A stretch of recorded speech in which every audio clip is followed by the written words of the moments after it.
El ídolo rojo, por Jack London. De súbito, un estallido sonoro agitó sus alas por el espacio. Contando con el reloj a la vista, la duración de la nota sostenida, Bassett recordaba la trompeta del arcángel apocalíptico.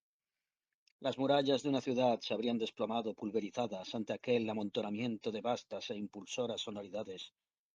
Por milésima vez intentó analizar las cualidades tónicas de aquel alarido enorme que se cernía sobre la tierra toda, hasta las fortalezas interiores de las tribus circunvecinas. La garganta montaraz de donde surgía, diríase que vibraba con la marea creciente hasta desbordarse en impetuosas corrientes sonoras por tierra, cielo y aire.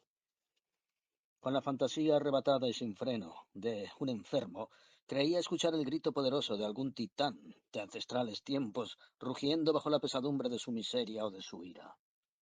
Y la voz henchía el espacio por momentos, retadora, suplicante, tan voluminosa y profunda como si quisiera alcanzar a lejanos oídos, allende las fronteras del sistema solar.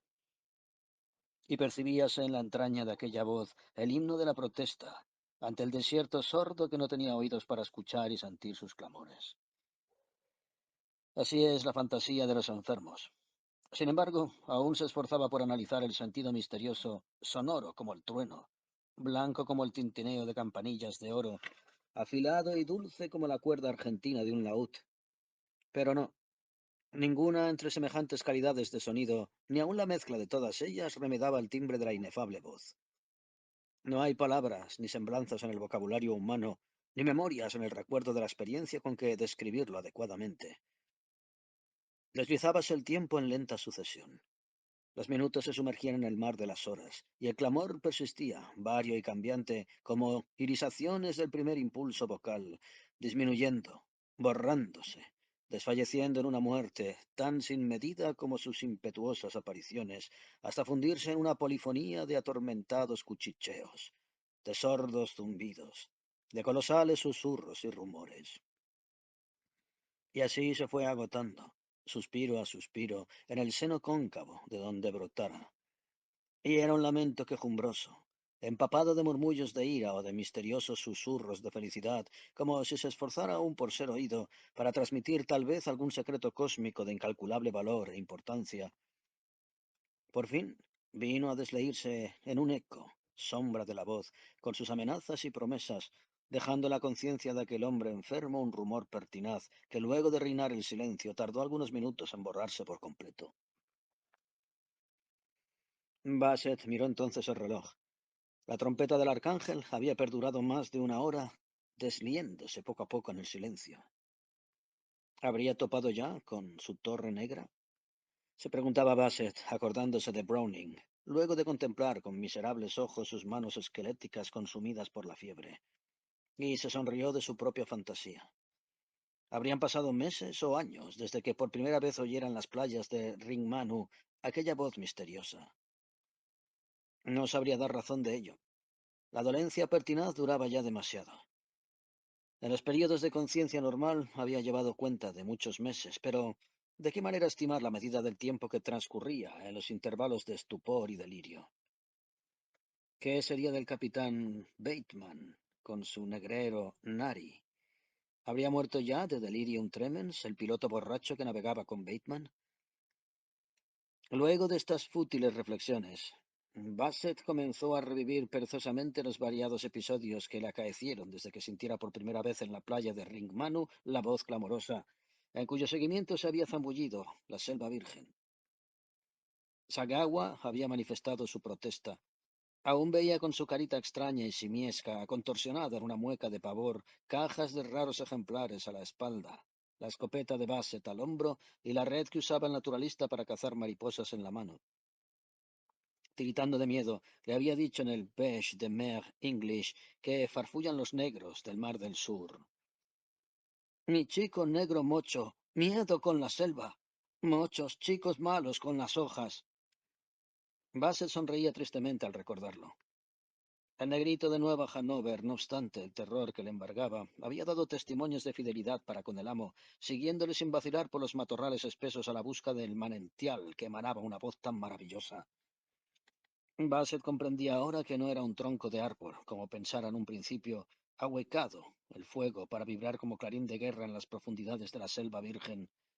No había sido menos errónea su segunda interpretación, esto es, que el origen de aquella sonoridad no podía estar a más de una legua de camino, de suerte que a media tarde estarían de regreso en la playa para que el ballenero del Nari les recogiera. Ruido grande, mocho, diablo, malo, había sentenciado Sagawa. Y Sagawa no se equivocó. Aquel mismo día le cercenaron la cabeza. Bassett se estremeció. Sin duda, los mochos chicos malos que se ocultaban entre la breña oculta lo habrían devorado hasta hartarse. Se le aparecía ahora la figura del negrito, tal y como la contemplara la última vez, despojado del fusil y de todos los enseres del naturalista, y hacía tendido sobre la senda estrecha donde momentos antes le decapitaran. Todo había sido cosa de un instante. No hacía todavía un minuto que, al volver el rostro, le viera andar pacientemente bajo la carga. Entonces se acordó Bassett de sus propias pesadumbres. Contempló su mano izquierda los muñones cicatrizados del meñique y anular, y con ellos palpó suavemente la cicatriz que en la base del cráneo ostentaba. El tomahawk había fulgurado como un relámpago, no con tal celeridad, sin embargo, que Bassett no hubiese podido desviar en parte de una manotada al hachazo. Dos dedos y una cicatriz repugnante en la cabeza fueron el precio de su vida. Un disparo de fusil a boca de jarro aniquiló al bosquimano que en un tris había estado de asesinarle. Luego, de otra perdigonada, acribilló la piel del salvaje que se inclinaba sobre Sagawa para despojarle. Tuvo al menos la satisfacción de saber que si aquel bosquimano huía con la cabeza del fiel negrito, llevaba también la pelleja incrustada de perdigones. Todo había acaecido en un abrir y cerrar de ojos. En la senda abierta por las pezuñas de los jabalíes estaban a solas el bosquimano muerto, los despojos de Sagawa y el naturalista. De uno y otro lado de la selva, inculta, llegaban roces de movimientos sigilosos y sonidos reveladores de vida. Bassett experimentaba la conmoción y el sobresalto más profundo de su vida. Él por primera vez había asesinado a un hombre. Luego comenzó la caza, el oteo de la presa. Se retiró de la senda de los jabalíes, seguido de los cazadores que se interponían entre él y la playa. No podía sospechar cuántos fueran. Tenía la certeza de que algunos cruzaban por la lechumbre de la selva, saltando de rama en rama. Los más que apenas sí denunciaban su presencia dejaban vislumbrar de vez en cuando una sombra fugitiva. No se escuchaba que Bassett supiera ni el cesar de los arcos ni la vibración de la cuerda, pero a cortos intervalos, sin saber de dónde vinieran, silbaban cerca de sus oídos menudas flechas que se hincaban en los árboles o caían aleteando sobre el mantillo del bosque. Eran dardos con punta de hueso y cuña rematada con plumas de colibríes y chapamieles, irisadas y brillantes como joyas.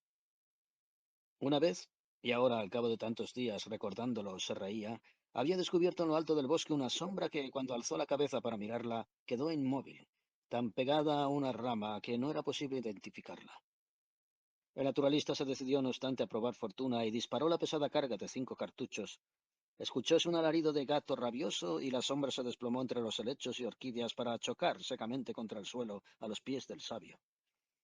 Rugiendo todavía de dolor y de rabia, hincó los dientes en la suela gruesa de las botas. Pero Bassett, que no estaba ocioso, le aplicó con el otro pie tan formidable patada en los temporales que el bosquimano se cayó para siempre.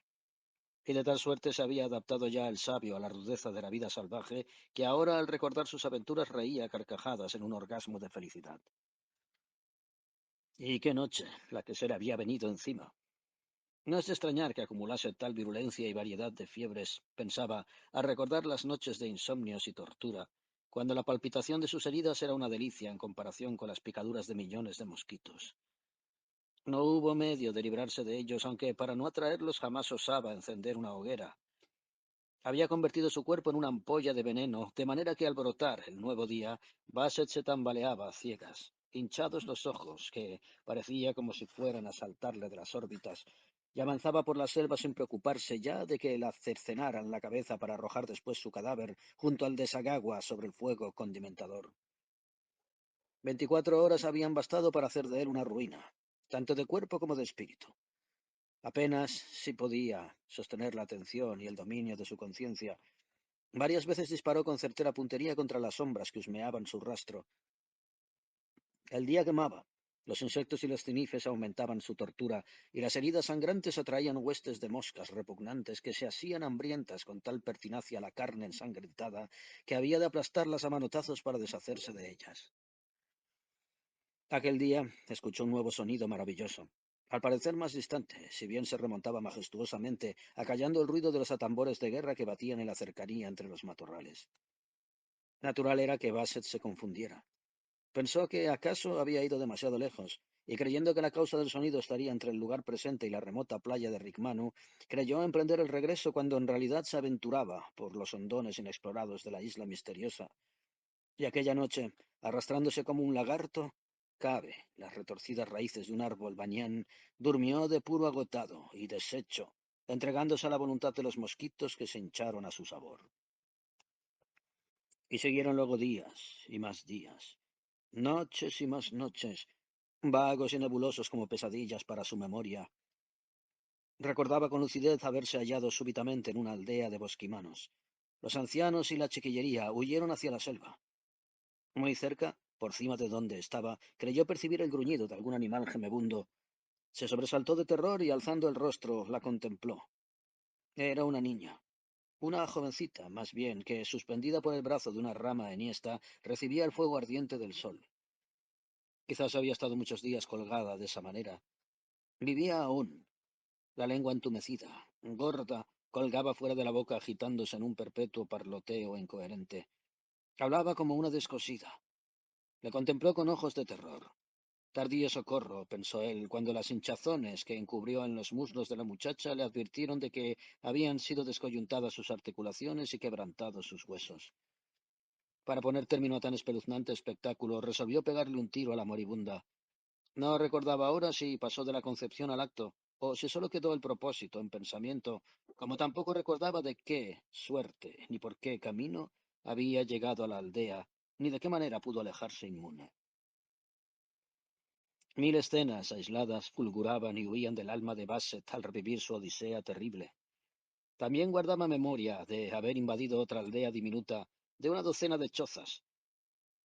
Todos huyeron ante su escopeta, excepto un hombre anciano, demasiado débil para huir, que le escupió, injurió de palabra y amenazó con ademanes y gestos cuando, destapando un horno de tierra, extrajo el sabio de entre las piedras calientes un lechoncito asado, humeante, bien oliente, que exhalaba delicioso perfume entre las hojas verdes que lo envolvían. Había sido entonces cuando el horror del salvajismo se había apoderado de Basset. Ahito del festín, antes de partir, empuñando una pata de lechón, incendió deliberadamente con la lupa el techo de hierba que bordeaba una de las chozas. Pero la selva silenciosa y húmeda había penetrado más hondamente que ninguna otra experiencia en el cerebro de Basset. Hedionda, pestilente, perpetua penumbra la envolvía.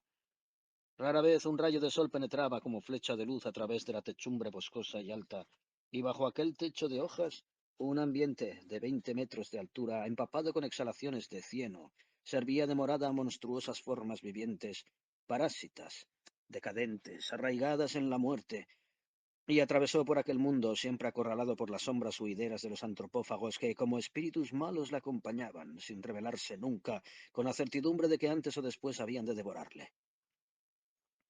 Basset se acordaba de que por entonces, en momentos de lucidez, se había comparado a un toro herido, cercado por coyotes que, demasiado cobardes para brindarle pelea, no obstante estar hambrientos de su carne, conocen el fin inevitable y gozan de antemano el deleite de la panza repleta hasta el gaznate.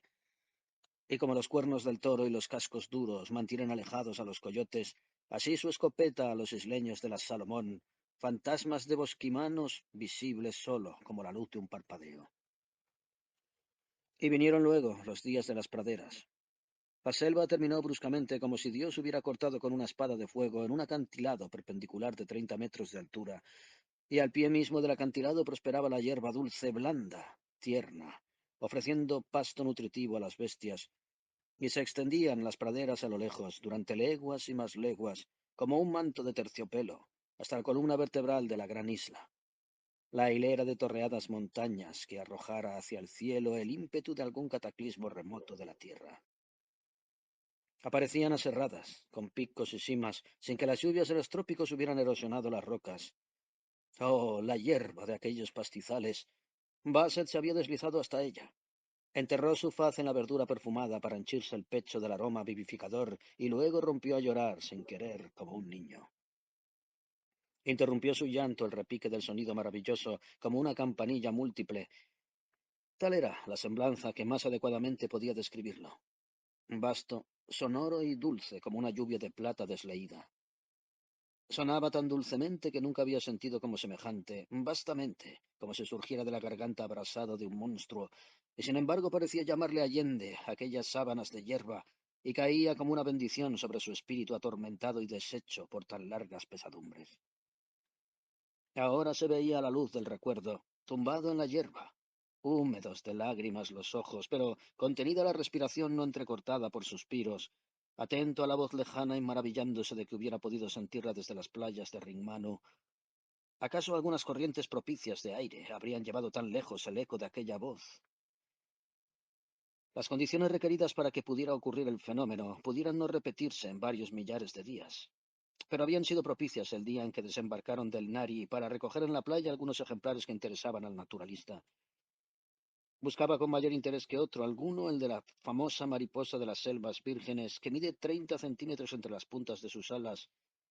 Suele vivir en lo alto del bosque, y solo a tiros se la obliga a pisar tierra. Por eso Sagawa había llevado la escopeta de grueso calibre. Durante 2 días con sus noches cruzó por el cinturón de las praderas verdes. Había sufrido mucho, pero la persecución cesó al fin al borde de la selva. El sabio hubiera desfallecido de sed si una tormenta no descargara al segundo día el tesoro de la lluvia. Y entonces se encontró con Balata. A la sombra, donde las sábanas de hierba cedían ante las densas montañas rocosas, allí sufrió un colapso de muerte y allí lo encontró Balata. Al principio había chillado ella, deliciosamente impresionada por la debilidad y desamparo del hombre, y se acercó con ánimo de machacarle el cráneo con una estaca. Tal vez fue la miseria del enfermo, o quizás la curiosidad humana lo que llamó a su piedad y refrenó sus salvajes designios. Fuera lo que quiera, es lo cierto que Balata se detuvo. Abrió él los ojos temiendo el golpe y pudo descubrir que la contemplaba con estudiosa atención e interés profundo. Sorprendíanla sobre todo aquellos ojos azules y aquella epidermis blanca. Sentóse en cuclillas, escupió en el brazo del hombre y con las yemas de los dedos frotó el barro con que tantos días de selva y cenagal habían mancillado la prístina blancura de la piel. Él, por su parte, no quedó menos sorprendido de cuantos detalles descubriera en Balata. No eran artificios de la civilización. Balata le había parecido tan inocente como Eva antes de la aventura de la hoja de higuera. Ahora se reía carcajadas secas y cascadas al recordarlo. Desmirriada y enfermiza, asimétricos los miembros, retorcidos y angulosos como cuerdas los músculos y cubierta la piel de roña añeja, que sólo las lluvias fortuitas rociaran alguna vez piadosamente, era el más feo y repulsivo prototipo de mujer que haya contemplado jamás el ojo penetrante de un hombre de ciencia. Los senos abundantes advertían de su madurez y mocedad. Revelaba también la condición de su sexo, un atavío refinado y bello. Esto es, un rabo de cerdo prendido con coquetona dejadez en el perforado lóbulo de la oreja. Tan recientemente había sido cortado el rabo que aún rezumaba sangre, salpicando con rojas gotas el hombro de la mujer. Y su rostro. Santo Dios. Su rostro era un amasijo de facciones rugosas, retorcidas, magulladas y llenas de grietas y agujeros. Anchos los ventanales de la nariz mongólica, una boca que colgaba del enorme labio superior, un mentón recogido y unos ojos como abalorios que hacían guiños simiescos. Ni el agua que le ofreció caritativa en una hoja, ni el tasajo añejo de carne asada y medio pocha podían redimirla de su grotesca fealdad. Luego de haber comido un rato a desgana, cerró los ojos para no contemplarla, aunque de vez en cuando le levantaba a ella los párpados con los dedos para ver las pupilas azules. Entonces había brotado una vez más el sonido mágico. Más cerca, mucho más cerca. Esto era indudable. Pero también descubrió Basset, con no menor certeza, que aún vibraba a muchas horas de camino.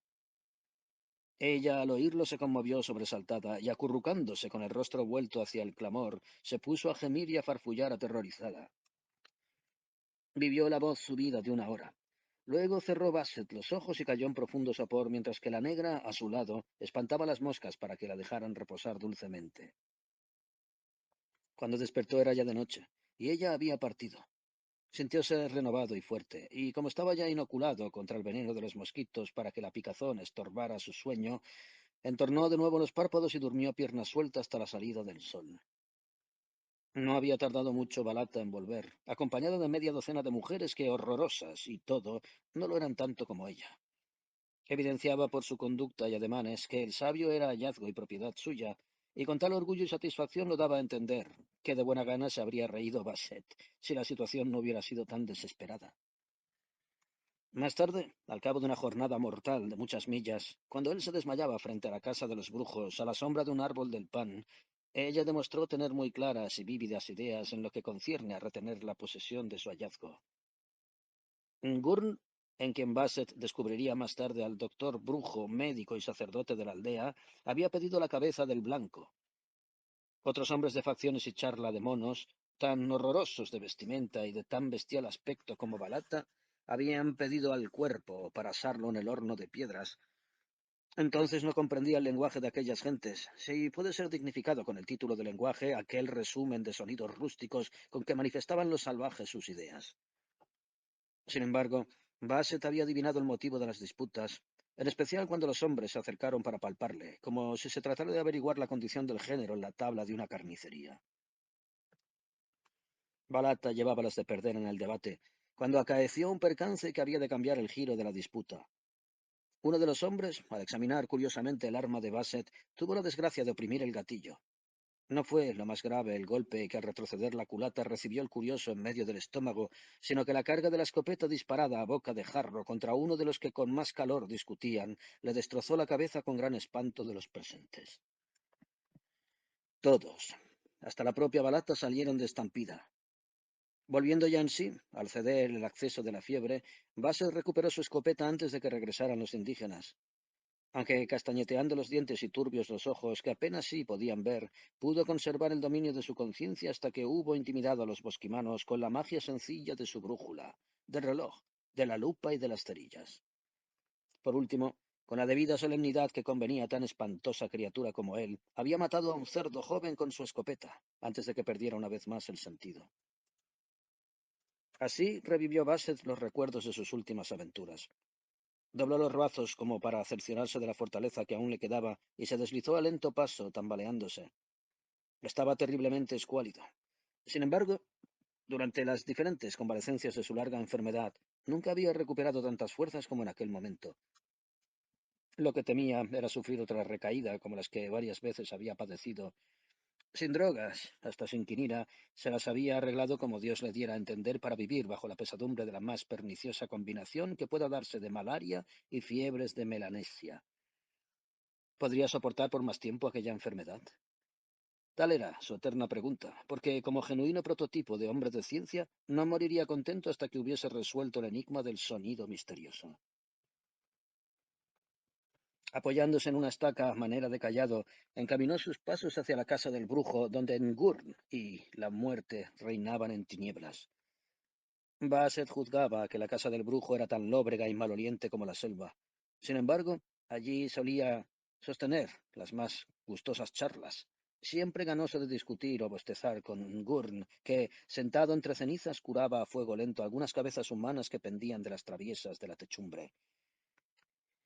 Durante los intervalos de lucidez que su enfermedad le permitía, Basset había aprendido a las mil maravillas las simplicidades psicológicas y las dificultades lingüísticas de la tribu de Ngurn, Balata y Bgndin.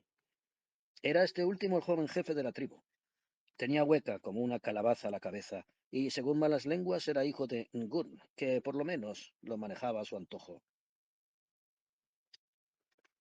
¿Hablará hoy el ídolo rojo? Preguntó Basset, tan acostumbrado ya a la lúgubre ocupación del viejo que ni siquiera consideró los progresos de la cabeza curada al humo. Con ojos de hombre entendido, Ngurn examinaba la cabeza en que cifraba entonces sus empeños. Han de transcurrir 10 días aún antes de que diga se ha terminado. No hubo nunca otro hombre que dejara tan acabadas como yo las cabezas, dijo. Basset se sonrió para su sayo, reparando en el escrúpulo que el viejo tenía en hablarle del ídolo rojo. Siempre le había sucedido lo mismo. Jamás, ni aun por descuido, Ngurn o alguno de los habitantes de la tribu primitiva había divulgado la más leve idea de las características físicas que el ídolo rojo debía de ser un objeto real, físico. Alguien tenía que emitir aquel sonido misterioso. Y si bien le llamaban el ídolo rojo, Basset no podía cerciorarse que tuviera semejante color. ¿Acaso le llamaban así por los sangrientos actos y poderes que se le atribuían, de donde por abstracción le venía el nombre de rojo? No sólo era el ídolo rojo más bestial y potente, al decir de Ngurn que todos los dioses tribales de la comarca, cuya sed de sangre caliente y de sacrificios humanos no se aplacaba jamás, sino que hasta los mismos dioses comarcanos eran sacrificados y atormentados ante sus aras. Era dios de otras 12 aldeas aliadas, semejantes a esta donde Basset vivía, que parecía ser la central y soberana de toda la confederación. Gracias al ídolo rojo, muchas aldeas enemigas habían sido devastadas y hasta aniquiladas de raíz, sacrificándose ante el dios a todos los prisioneros. Tal era la verdad presente, y tal había sido desde luengos siglos atrás, según las tradiciones que habían perdurado de generación en generación. Durante los años mozos de Ngurn, las tribus de allende las praderas habían osado acercarse en Algarada. En la contraalgarada, Ngurn y su horda de guerreros aprisionaron a numerosos enemigos. Más de 5 grupos de niños fueron desangrados gota a gota ante el ídolo rojo. Ngurn también llamaba al tonante a la misteriosa deidad.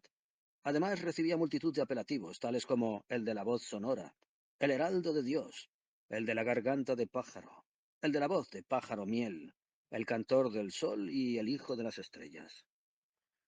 ¿Y por qué el hijo de las estrellas?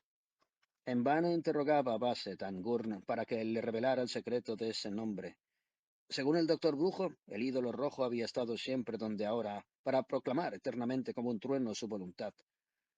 Pero el padre de Ngurn, que envuelto en unas esterillas de hierba colgaba del techo entre las cabezas curadas a humo lento que adornaban la techumbre de la casa del brujo, había sostenido otro parecer. Aquel sabio anciano, cuando vivía, creyó siempre que el ídolo rojo había venido en alas de una noche estrellada, sino porque los antiguos le habían llamado el hijo de las estrellas. Basset no podía por menos de reconocer que el argumento era lógico y persuasivo. Pero Ngurn afirmaba que durante los largos años de su vida había contemplado muchas noches estrelladas sin encontrar jamás una estrella sobre la hierba o en las espesuras de la selva, a pesar de haberla buscado. Verdad es que había visto él estrellas, decía esto disputando con Basset y aludiendo a su escopeta, pero también se veían fosforescencias en las fangosidades, en las carnes podridas y en las luciérnagas que iluminaban las noches oscuras, en las llamas de la madera ardiente y en las deslumbrantes lamparillas de nuez, y, sin embargo, ¿dónde iban a parar la llama, el resplandor y el fuego luego de haber alumbrado?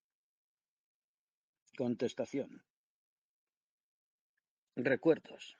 Solo recuerdos de cosas que habían dejado de ser, como los recuerdos de las bodas cumplidas, de las fiestas olvidadas, de los deseos que eran espíritus de deseos, ardientes y roedores, pero incapaces de hallar cumplimiento y satisfacción. ¿A dónde volaron el buen apetito de antaño, la carne asada del jabalí, a quien no llegó a tocar la flecha del cazador, la doncella núbil que falleció antes de que varón alguno la conociera? Un recuerdo no es una estrella, era la réplica que solía dar Ngurn. ¿Cómo puede una remembranza convertirse en estrella? Además, al cabo de toda su vida, todavía podía contemplar la noche del cielo estrellado, inmutable y serena. Jamás había notado la ausencia de ninguna estrella. Todas seguían en su lugar de costumbre. Por último, las estrellas eran fuego, y el ídolo rojo no. Involuntaria revelación que nada dijo a la sagaz y ansiosa imaginación de Basset.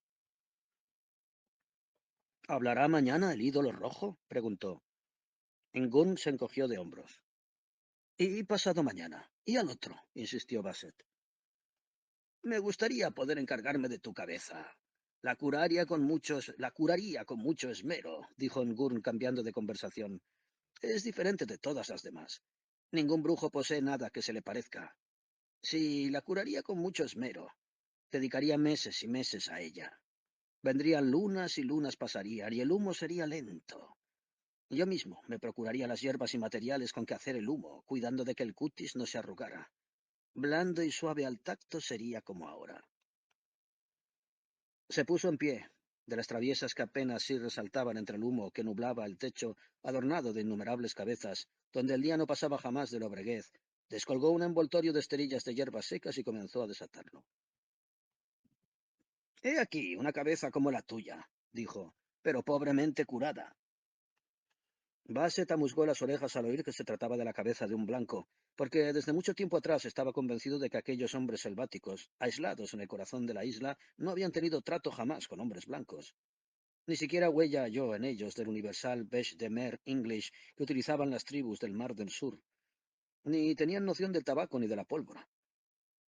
Los pocos cuchillos y tomahawks serían sin duda objetos del botín capturado en las guerras que con los pueblos vecinos sostuvieron, en especial con los bosquimanos de Allende las Praderas, quienes a su vez les arrebataron a los pueblos costeros que bordean las riberas de coral y que de tarde en tarde reciben la visita de los hombres blancos. La horda de allá lejos no sabe cómo se curan las cabezas, explicaba Angurn, mientras que de la sucia esterilla extraía la cabeza del hombre blanco para depositarla en manos de Basset. Debió pertenecer sin duda a algún hombre de tiempos antiguos. Blanco, porque así las ondas rubias lo atestiguaban. Habría jurado que perteneció a un inglés de otros siglos, a juzgar por las arracadas grandes de oro que perforaban aún el lóbulo seco de las orejas. Ahora bien, tu cabeza, comenzó a decir el brujo, volviendo al tópico de costumbre. Yo te diré lo que has de hacer, interrumpió Basset, iluminado de súbito por una idea. Permitiré que cuando yo muera te sea entregada mi cabeza con tal de que tú me dejes ver al ídolo rojo. Yo tendré de todas formas tu cabeza cuando te mueras, replicó Ngurn, rechazando la proposición, y añadió con la brutal franqueza del salvaje. Además, tú no has de vivir mucho. Estás ya casi medio muerto. Cada día te sentirás más débil, y antes de algunos meses tendré tu cabeza entre mis manos dándole vueltas al humo. Es muy agradable. Cuando las tardes son largas, dar vueltas a la cabeza de uno a quien has conocido. Yo charlaré contigo, y te diré muchos secretos que ignoras. Gurn, amenazó Basset en un arranque de ira. Tú conoces al trueno niño que hay en aquel hierro mío. Así hacía referencia a su escopeta poderosa y espantable. Te mataré en cuanto quiera, de modo que no podrás curar mi cabeza. Lo mismo da. La curará Bngngnda o algún otro hombre de mi horda, afirmó Ngurn en tono de complacencia. De todas formas, dará vueltas aquí al humo de la casa del brujo. Cuanto antes me mates con tu trueno niño, antes se ahumará tu cabeza. Y Basset comprendió que había sido vencido en la discusión. ¿Quién sería el ídolo rojo? Se preguntaba mil veces durante la siguiente semana en que al parecer iba recobrando las fuerzas. ¿De dónde brotaba aquella misteriosa sonoridad? ¿Qué podía ser aquel cantor del sol, aquel hijo de las estrellas, aquella misteriosa divinidad de tan salvaje conducta como las bestias simiescas que lo adoraban y cuya voz de plata derretida había percibido desde tan lejanas riberas? No había podido sobornar a Angurn con la promesa de que le legaría después de muerto la cabeza para la consiguiente curación al humo. Bungngng, el jefe imbécil de la tribu, era demasiado lerdo y estaba excesivamente sometido al arbitrio de Ngurn para que pudiera tomárselo en consideración. Quedaba en Zimbalata, quien desde el día en que le encontrara, desde el momento en que entreabierta los párpados del varón blanco para ver sus pupilas azules, se había convertido en adoratriz del sabio. A pesar de su grotesca fealdad, era mujer. Por eso Basset reconocía que, tan solo apoderándose de su corazón de mujer, podría arrancarle el enigma del ídolo rojo, traicionando el secreto de la tribu. Pero Basset era hombre de pocos galanteos. Aún no había podido reponerse del espanto inicial que le produjo la horrible fealdad de la negra. Hasta en sus mejores tiempos, cuando vivía en Inglaterra, no le habían seducido demasiado los hechizos de la mujer, y sin embargo, tomó la heroica resolución de que solo es capaz un mártir de la ciencia de quebrantar toda la delicadeza y todos los escrúpulos de su natural sensible para enamorar a la inefablemente horrorosa bosquimana. Se le erizaban los pelos, pero volviendo el rostro para no ver, mordiéndose los labios y forcejeando con los músculos de la garganta, rodeaba entre sus brazos los hombros de la negra, cubiertos con una corteza de roña ancestral.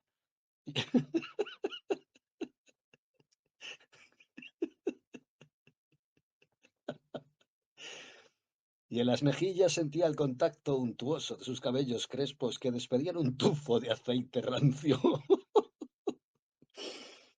Lo que le sacaba de quicio, lo que a poco más le habría arrancado un grito de espanto, era el remordimiento y satisfacción con que ella se entregaba a sus caricias, prorrumpiendo en gorgoteos y ronquidos de cerdo para manifestarle su contento. Aquello era demasiado para un inglés, aunque fuese sabio y naturalista. Al siguiente día, antes de comenzar el galanteo, la echó de cabeza al río para someterla a una friega vigorosísima. Desde entonces se entregó a ella como si fuera un zagal enamorado y le dedicaba todo el tiempo que su contenida repugnancia le permitía. Retardaba el casamiento que fungía desear ardientemente, fundándose en la justa observancia de los tabúes tribales. Afortunadamente para él, los tabúes eran rigurosos e imperativos. Así, Ngurn no podía tocar hueso, carne o piel de cocodrilo, porque de tal manera había sido ordenado desde su nacimiento, y el Pungngund le estaba vedado tocar mujer, y si alguno osaba mancillarle con su contacto debía purgar su ofensa con la muerte. Basset, a poco de llegar, había contemplado un ejemplo de esto cuando una niña de 9 años, que corría juguetón en derredor, tropezó tambaleándose y vino a caer encima del jefe sagrado. La niña desapareció desde entonces para siempre.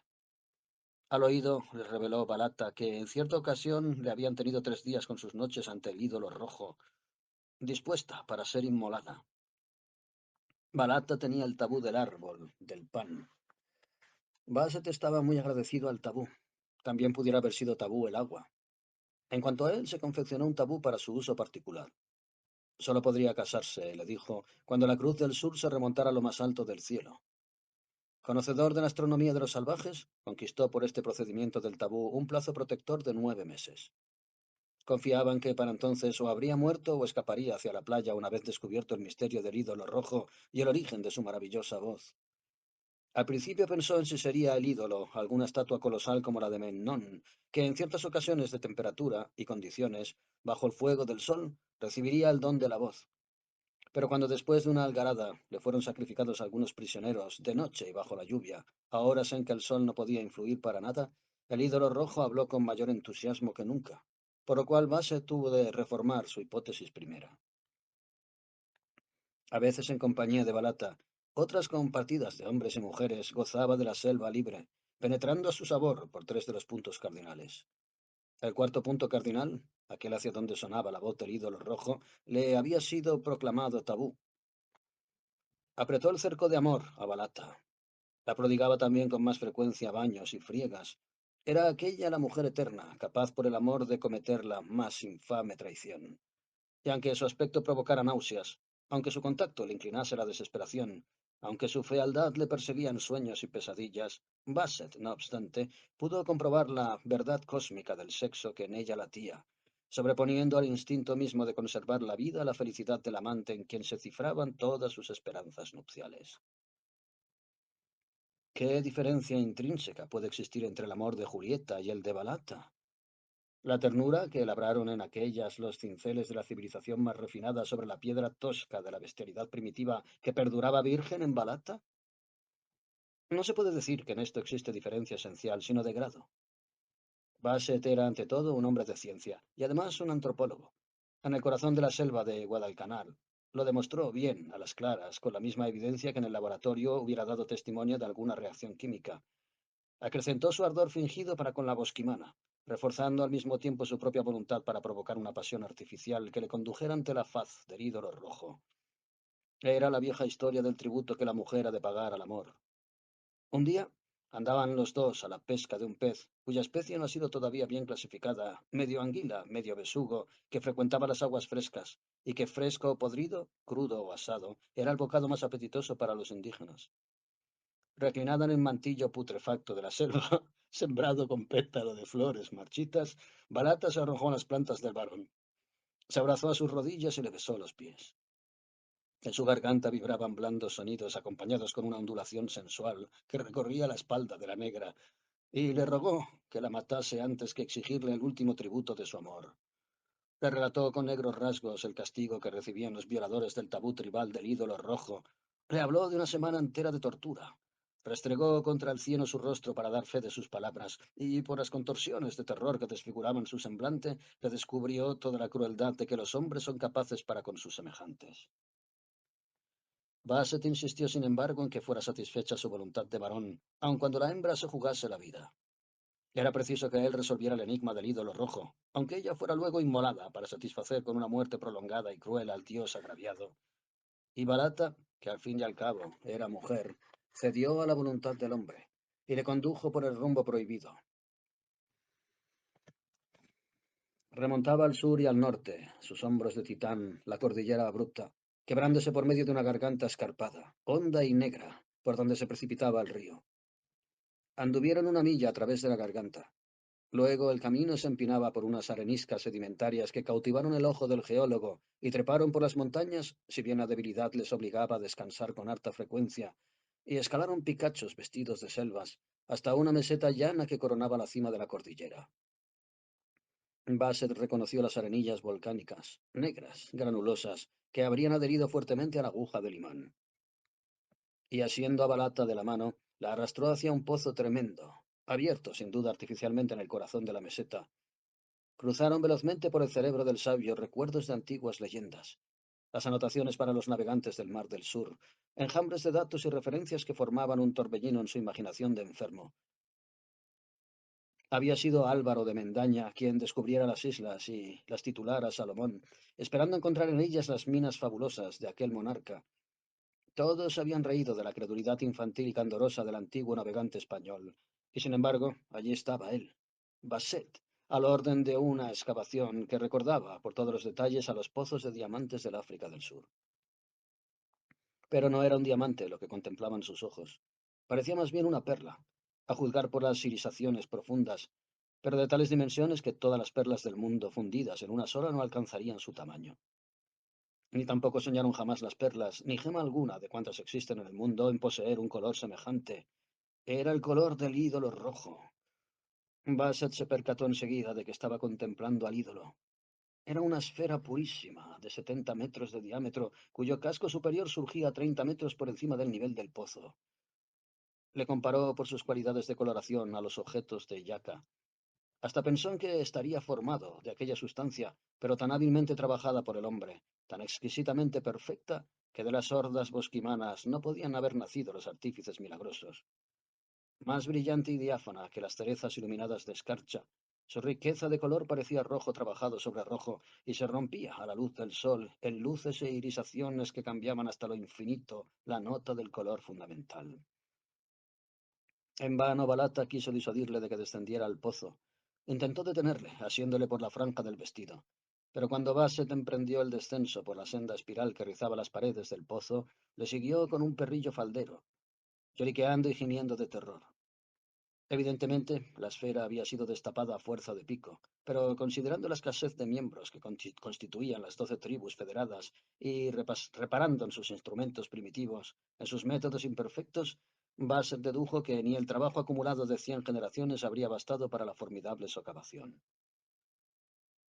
El fondo del pozo estaba alfombrado de huesos humanos, entre los cuales, diseminados a troche y moche, mellados y medio deshechos, yacían muchos ídolos de madera y piedra. Algunos cubiertos de escenas, figuras y dibujos totémicos eran troncos de árbol de 12 a 15 metros de longitud groseramente tallados. Se percató de que no se veían tótems de cocodrilos o tortugas tan frecuentes en las aldeas ribereñas, y le sorprendió la insistencia con que se había recurrido a los motivos de yelmos o celadas. ¿Cómo es que aquellos hombres selváticos del corazón negro de Guadalcanar conocían el yelmo? ¿Acaso Mendaña y sus hombres los usarían cuando penetraron por aquellas comarcas siglos atrás? Y de no ser así, ¿de dónde ni cuándo pudieron inventar los bosquimanos el motivo del yelmo? Avanzando por el yacimiento de huesos y dioses, seguido de Balata, Basset se acercó hacia la sombra del ídolo rojo y avanzó bajo su bóveda invertida hasta tocarla con la yema de los dedos. No era de laca, ni suave y pulimentada la superficie, sino sembrada de arrugas, pocillos y grandes parches ahumados que señalaban la huella del fuego. La sustancia del ídolo era de metal, pero de un metal o aleación nunca vistos. El color no pintado, sino propio de la sustancia del metal. Deslizó por la superficie de la esfera las puntas de los dedos y sintió que toda la gigantesca esfera se movía, se estremecía, se agitaba, respondiendo. Cosa increíble. Un roce tan leve y tan vasta conmoción. Empero, bajo la caricia suave de los dedos se estremecía en rítmicas vibraciones que comenzaron a emitir susurros, murmullos, roces, sonidos tan fugaces y tenues que parecían silbidos lejanos, tan suaves y dulces como si brotaran del cuerno de un duende músico, tan tiernos que conmovían Basset. Este juzgó que el ídolo rojo era como una perla desprendida de alguna campana de dioses sudéreos, que a través de espacios infinitos había descendido a la tierra. Miró a Balata en ademán interrogante, pero la voz del dios había sido evocada, y ella se prosternaba en tierra, besando con el rostro la alfombra de huesos. Él volvió a contemplar el prodigio. La esfera estaría hueca, y el metal que entraba en su composición desconocido en la tierra. Con razón las tradiciones de la tribu le llamaban el hijo de las estrellas. Solo de las estrellas podía brotar un prodigio semejante, y no por mera coincidencia natural. Era una creación del arte y del pensamiento. Aquella perfección en la forma, aquella oquedad interior no podían ser el resultado de un azar. Era el hijo de inteligencias remotas e inescrutables, artífices de metales maravillosos, y permaneció en extática contemplación, ardiendo su cerebro con el fuego salvaje de hipótesis acerca de aquel peregrino de luengos espacios que se había aventurado por la noche del éter, hilvanando estrellas a su paso, y que ahora ante sus ojos se alzaba, desenterrado por los pacientes antropófagos. Pero, ¿aquel color sería un baño de laca que cubriera una masa de metal conocido, o se trataba más bien de una propiedad inherente a la sustancia de la esfera? Para cerciorarse de la constitución de aquella materia, hincó la punta del cuchillo. De repente la esfera estalló en un murmullo poderoso, agudo, de protesta, como el tintineo de una campana de oro, si es que puede existir un murmullo de campanas en oleadas de tonalidades múltiples que recorrían los registros posibles y se fundían en aquella voz atronadora que tantas veces escuchara desde distancias inverosímiles. Se olvidó Bassett de su propia seguridad, de su vida, realidad inexplicable, y alzando la mano que empuñaba el cuchillo, habría hincado el acero con inaudito vigor si Balata no se lo estorbara. Se alzó ésta sobre las rodillas en el orgasmo de su terror, y asiéndose a las piernas de Bassett con súplicas y lágrimas, le rogó que desistiera de sus propósitos. Para impresionarle con el ardor de sus deseos, introdujo el brazo en la boca y mordió hasta calar el hueso con los dientes. Apenas reparó él aquel acto de la negra, pero se impusieron los instintos dulces del hombre civilizado y retiró el cuchillo. La vida humana se había empequeñecido ante sus ojos. Era una partícula microscópica ante aquel colosal portento de vida suprema que había descendido desde las remotas bóvedas siderales. De pronto, como si la negra fuese un perro, la golpeó con el pie, obligándola a precederle en torno a la base del monstruo, y al pasar topó con realidades horrorosas. Entre otros despojos, descubrió el cuerpo de la niña que violara el tabú inherente a la personalidad del jefe. Los restos de la muchacha, como una fruta seca, se habían arrugado los rayos inclementes del sol, entre los escombros de cosas que ya no eran. Descubrió también Basset otro horror que aún no había dejado de ser. La naturaleza bestial de los bosquimanos adoradores del ídolo rojo, quienes, contemplando en este su propia imagen, se esforzaban en aplacarle y bienquistarse con él por medio de las rojas ofrendas. Más adelante, hollando todavía sobre huesos e imágenes de hombres y dioses que pavimentaban el ara de los sacrificios, tropezó Basset con el monumento desde donde el ídolo rojo emitía hacia la playa de Rigmano su voz de trueno, por cima de los cinturones de selvas y praderíos. Un pendolón de unos 15 metros de largo, endurecido por los siglos de supersticiosos cuidados, tallado con dinastías de dioses que se habían amontonado unos sobre otros, cada cual con su yelmo, sentado en una boca abierta de cocodrilo, colgaba de un trípode colosal que formaban tres enormes troncos por medio de cuerdas cubiertas de musgos y plantas parásitas. Del pendolón colgaban cuerdas para que desde abajo pudiera ser arrastrado en una u otra dirección, como un ariete, tirando de las cuerdas. El pendolón podía golpear la esfera irisada. Allí era donde Ngorn oficiaba, celebrando los ritos religiosos de la suya y de las 12 tribus confederadas. Basset no pudo por menos de reírse a carcajadas, casi como un loco, al pensar en que aquel mensajero inteligente, maravilloso, a quien dio las alas la inteligencia para cruzar el espacio, hubiese venido a caer en una morada de bosquimanos simiescos, carnívoros, cortacabezas, que le adoraban como a su dios, Es como si el dios del universo se hubiese desplomado hasta el cenegal más espantoso que debe cubrir las cimas del infierno, como si los mandamientos de Jehová hubieran sido esculpidos en piedra rara para que los contemplaran los monos del parque zoológico, como si el sermón de la montaña hubiese sido pronunciado ante una asamblea de vociferadores y lunáticos. Transcurrieron lentamente algunas semanas. Por gusto suyo, pasaba Basset las noches en el suelo encenizado de la casa del brujo, bajo las cabezas que pendían oscilantes de la techumbre. Y la razón de esta permanencia en tan desagradable refugio es que era tabú para el sexo débil y por lo tanto fortaleza donde guardarse de Balata, que le perseguía con más amor y peligrosa insistencia cuanto más ascendía hacia el cenit del cielo la cruz del sur que señalaba la proximidad de sus nupcias. Basset pasaba los días enteros en una hamaca oscilando a la sombra del gran árbol del pan fronterizo a la casa del brujo. A veces había alteraciones en el programa, cuando durante los letargos febriles permanecía días y noches en la casa de las cabezas. Aún luchaba contra la fiebre. Quería vivir, anhelaba vivir, fortificarse para aventurarse un día por las praderas verdes allende la selva negra, hacia las playas en donde algún barco reclutador de negros la recogiera, y más allá aún hacia las regiones de los hombres civilizados, a quienes transmitiría las nuevas de un mensaje estelar, de un evangelio de otros mundos que yacía en el corazón de la isla negra de Guadalcanar, recibiendo la adoración de unos hombres bestiales. Otras noches, alargando su estancia a la sombra del árbol del pan, Basset pasaba las horas y más horas contemplando los grupos de estrellas que tachonaban de lucecitas el manto del cielo por encima de la franja roja de la selva. Por fin ahí había entrado él en el páramo donde se levantaba la aldea. Conociendo a fondo la astronomía, divertía a sus socios de enfermo, especulando acerca de si los mundos invisibles, los soles inefablemente remotos, habían sido iluminados por la antorcha de la vida, que brotara como una estrella de las criptas tenebrosas de la materia ciega. ¿Cómo poner límites al tiempo que limita el espacio? Las supersivas especulaciones acerca del radium no habían venido a quebrantar todavía su fe de hombre de ciencia en la indestructibilidad de la materia y de la energía. Siempre, eternamente, había habido estrellas. Y sin duda, en aquel fermento cósmico todo debía ser relativamente semejante, de una sustancia muy parecida, salvo algún que otro fracaso de la naturaleza. Todo debía obedecer a las mismas leyes, que rigen inquebrantables para las experiencias humanas. Todo debía estar compuesto de la misma sustancia. Por lo tanto, concluía, la vida y los mundos dependerían de los soles, de la misma suerte que nuestro mundo y nuestra vida depende del sol que preside nuestro sistema.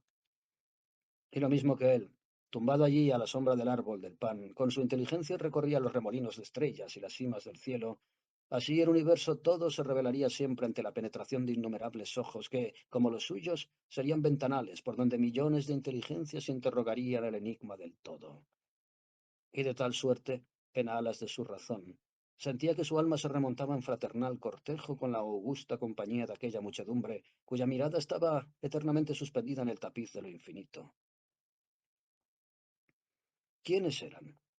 ¿Qué eran? ¿Dónde habitaban aquellos lejanos y excelsos camaradas que con su gigantesco mensaje iridiscente, voz de los cielos, habían tendido la estela de un puente sobre el universo? Sin duda, habrían hollado en remotos siglos el mismo sendero de la animalidad que el hombre de la tierra terminaba de recorrer, y para conquistar el poder de enviar por la oquedad del espacio su mensaje sonoro, habrían escalado ya las enhiestas cimas que el hombre, con lágrimas, fatigas y sudores de sangre, se debate por remontar entre confusión y tinieblas. ¿Y qué serían ellos en la cima? ¿Habrían logrado el cielo de la fraternidad? ¿O descubrieron acaso que la ley del amor se pagaba con la pena de la decadencia y de la muerte? ¿Era lucha la vida? ¿Regía para todo el universo el decreto inclemente de la selección natural? Y, lo que aún es más apremiante y sugestivo, sus conclusiones ultérrimas, su sabiduría de siglos, había sido encerrada tal vez en el corazón del ídolo rojo, esperando al hombre terreno que por primera vez la interpretara. De una cosa estaba seguro Basset. La esfera irisada no era una perla roja de fuego desprendida del crisol de algún sol atormentado. Era hija de un propósito deliberado, no de la pura casualidad, y encerraba el discurso y la sabiduría de las estrellas. ¡Qué máquinas, elementos y fuerzas sojuzgadas por la inteligencia! ¡Qué doctrinas, misterios y conquistas del destino no latirían allí! Sin duda, así como la piedra angular de un edificio público contiene tantas y tantas cosas, así esta enorme esfera sería depositaria de vastas historias. de profundas investigaciones, de logros que la mente arrebatada del hombre no podría concebir, de leyes y fórmulas que fácilmente dominadas arrancarían de un golpe la vida del hombre, individual o colectivamente considerado, del cenagal en donde se agita, hasta inconcebibles alturas de pureza y de poder. He aquí el don más generoso que el tiempo había concedido al hombre ciego, insaciable, enamorado de un cielo invisible.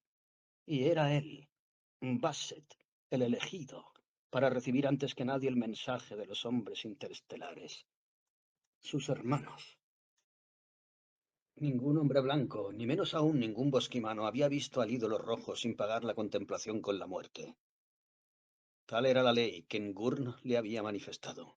Existe una fraternidad de sangre, arguía Basset más de una vez. No, replicaba solemnemente el viejo sacerdote, hasta la fraternidad de sangre quedaba al margen del favor del ídolo rojo. Únicamente un hombre nacido en la tribu podía verlo y vivir. Pero como solo Balata conocía su delito ignorado, a quien el temor de ser inmolada en aras del ídolo rojo sellaba sus labios, ahora la situación era diferente.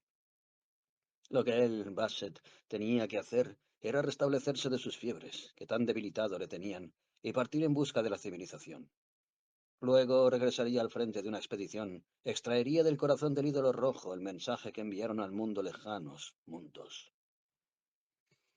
Mas ay, las recaídas de la enfermedad se hacían cada vez más frecuentes, los periodos de convalecencia menos persistentes y vigorosos, los letargos más duraderos, hasta que al fin, a pesar de un ingénito optimismo propio de naturaleza tan fuerte como la suya, se convenció de que no cruzaría jamás las praderas de hierba, ni la selva oscura, ni las playas de coral, ni los mares azules.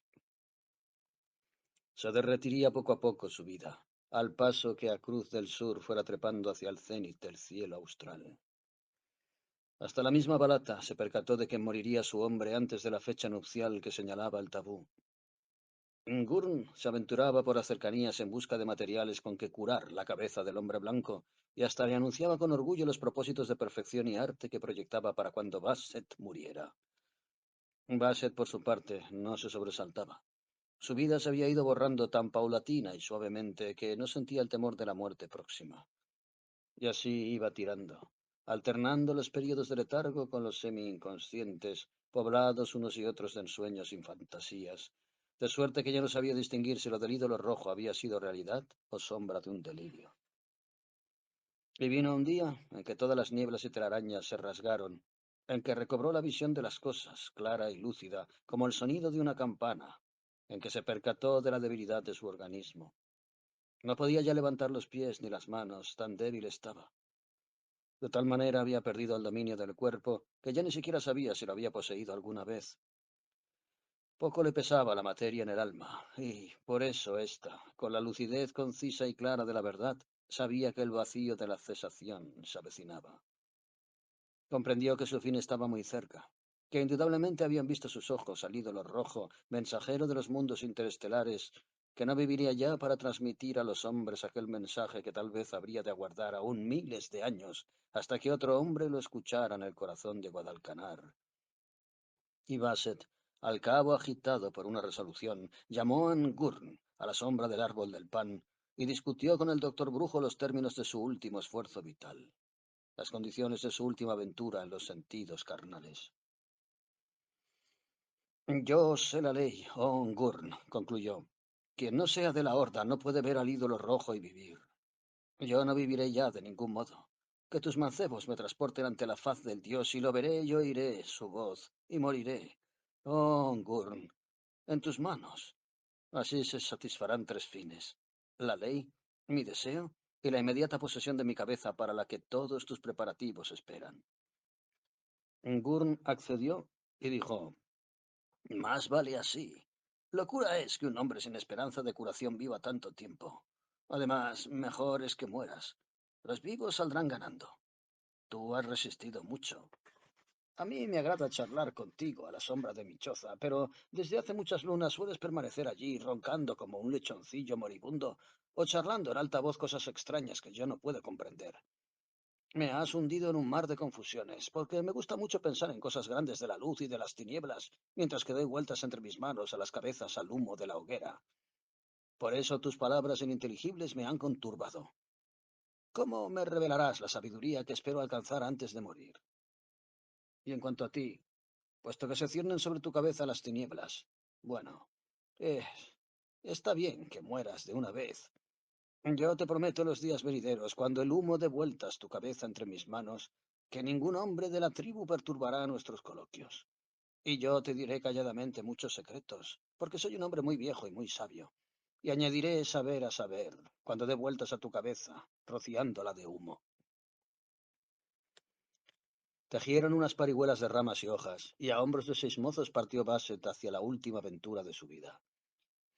Débil el cuerpo hasta el punto de que ni siquiera sentía dolor de puro agotado, pero claro el pensamiento, inclinado al éxtasis sereno de la más pura lucidez intelectual, yacía en las andas portátiles y observaba al pasar las sombras huidizas de los objetos.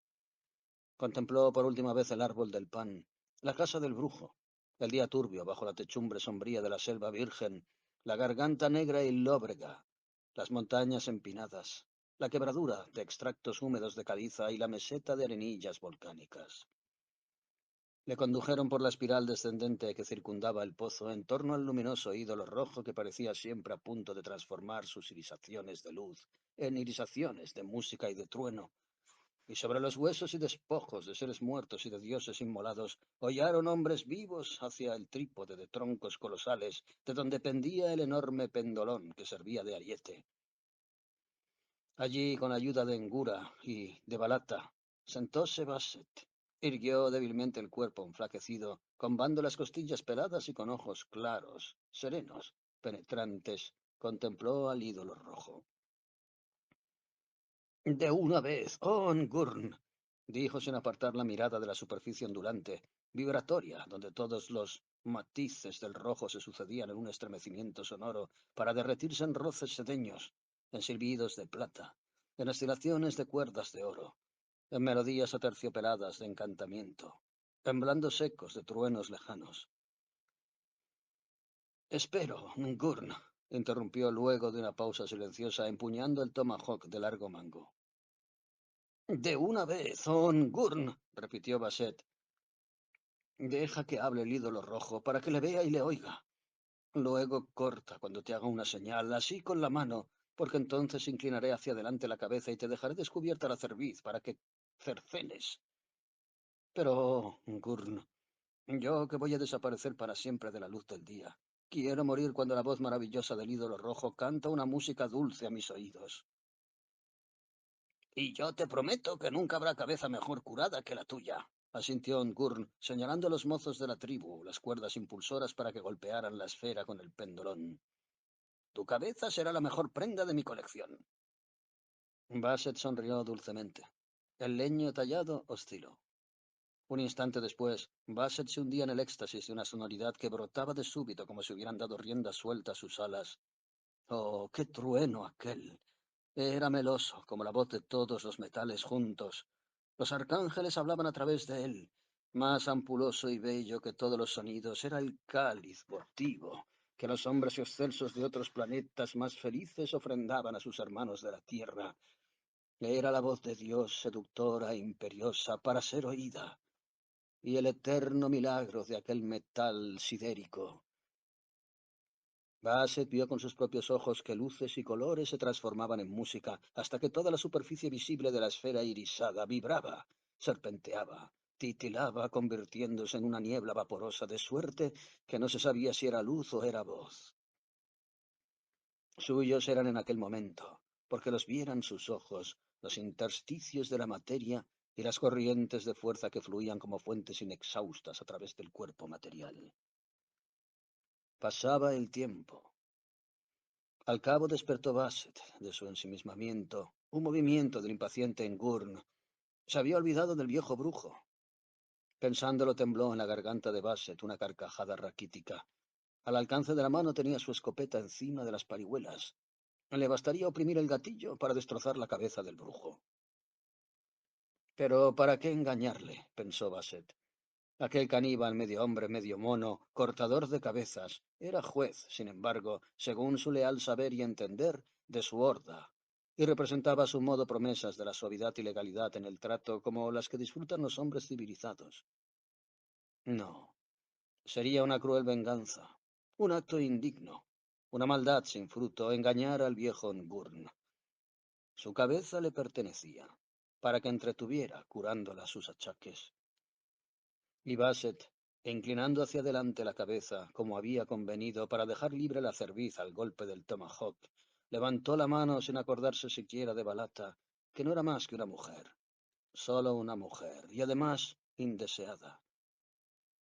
Sintió sin verlo que el borde del tomahawk surcaba el aire a su espalda, y en un instante, antes de terminar, desplomáronse sobre Basset las tinieblas de lo incognoscible, con una sensación sorprendente de que todas las murallas se quebrantaban para dejar libre el espíritu. En el punto mismo en que sintió que la hoja de acero rozaba la piel, antes de rasgarla, creyó percibir frente a frente la faz de la medusa, la verdad, y simultáneamente, con la mordedura del acero y con la oleada de tinieblas, en un relámpago de su fantasía, vio que su cabeza daba vueltas lentamente sobre la hoguera humeante en la choza del brujo, al arrimo del árbol del pan que tantas veces le había cobijado con su sombra.